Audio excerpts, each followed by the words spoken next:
Hawkish versus dovish dalam trading forex. Mungkin sobat trader sering dengar tentang kata hawkish dan dovish ya di YouTube channel lain atau di media-media lain tentang hawkish dan dovish.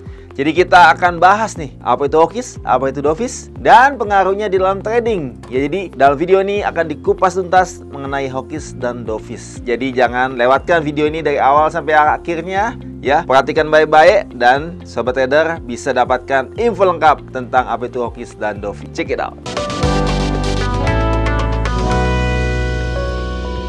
Oke, kita mau bahas hawkish versus dovish dalam trading forex. Langsung kita ke laptop ya. Kita lihat sini. Jadi kalau kita lihat ada hawkish versus dovish. Ya, jadi hawkish itu hawk ya, elang. Dovish itu dove, merpati. Ya, jadi ini gambarnya ada gambar elang, gambar merpati ya. Oke, kita lihat di sini.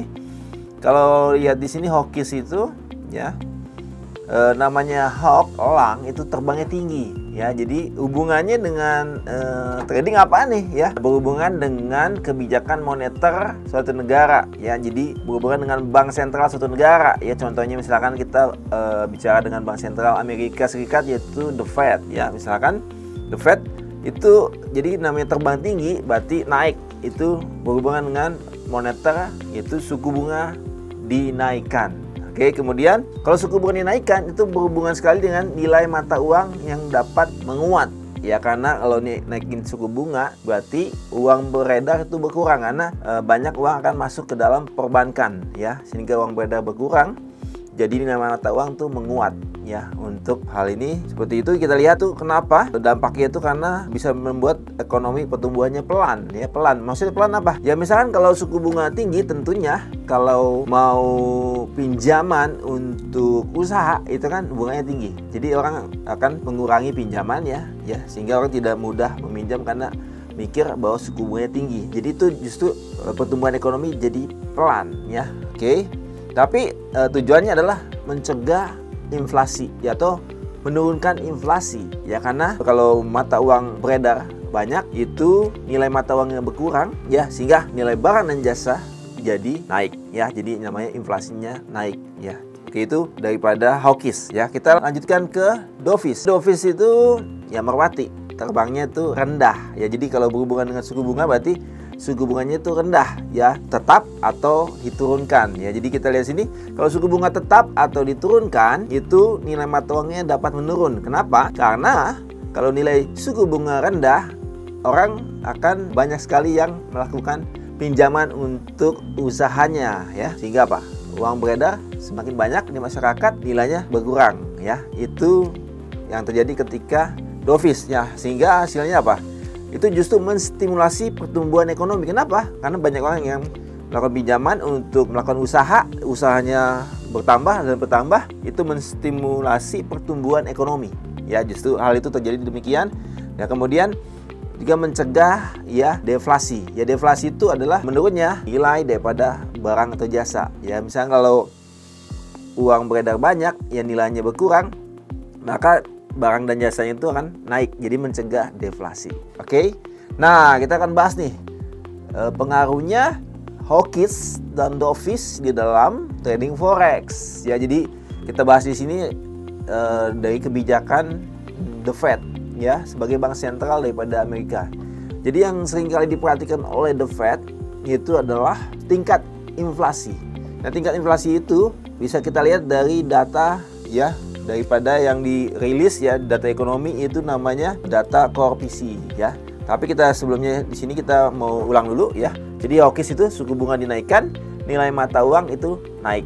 Oke, kalau misalkan dovish itu suku bunga tetap atau diturunkan, itu nilai mata uang turun. Oke, kita lihat aplikasinya. Contoh kita lihat di sini hawkish.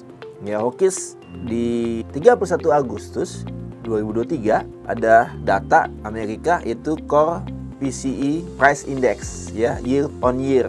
Ini dari data sebelumnya 4,1%, forecast 4,2, aktualnya 4,2. Jadi ada kenaikan inflasi yang terjadi. Kalau kenaikan inflasi ya, karena target yang diharapkan oleh kebanyakan bank sentral itu tingkat inflasi di 2% ya. Kenapa nggak 0? Ya karena 2% itu justru baik ya untuk mendorong pertumbuhan ekonomi atau mendorong akan ekonomi berjalan ya. Kalau misalkan 0, harga barang dan jasa itu tidak ada penambahan, maka produsen akan enggan untuk menambah produksinya ya. Mereka menambah produksi kenapa?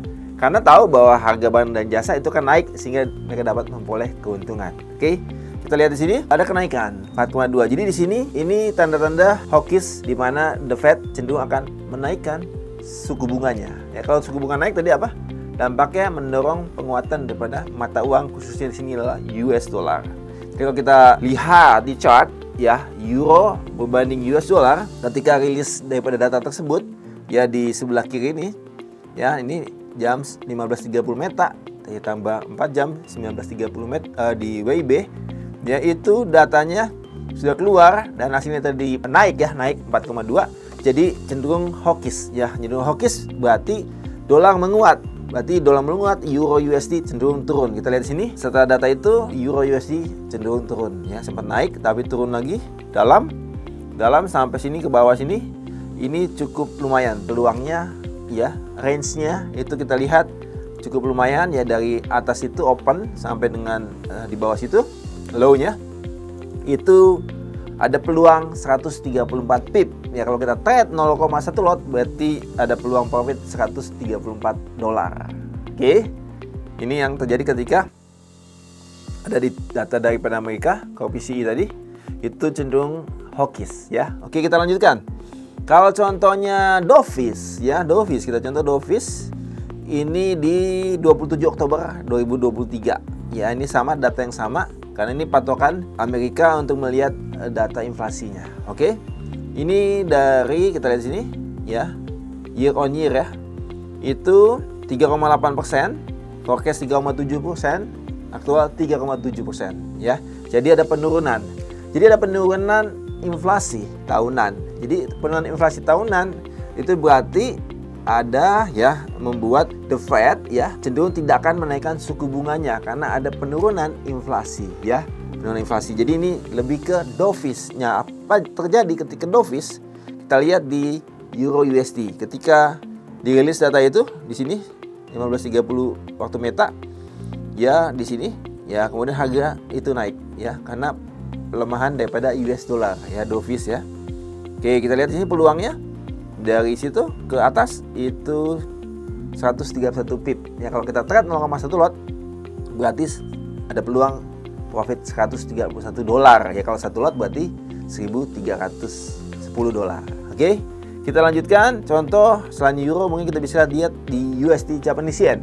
Kalau misalkan tadi dovish pelemahan daripada US dollar, berarti US dollar Japanese Yen cenderung turun ya. Ketika data itu dirilis di sini ya, di 149.99. Oke. Di jam segini ya. Oke, kita lihat dia turun ke sini. Ini ada peluang kurang lebih 120 pip.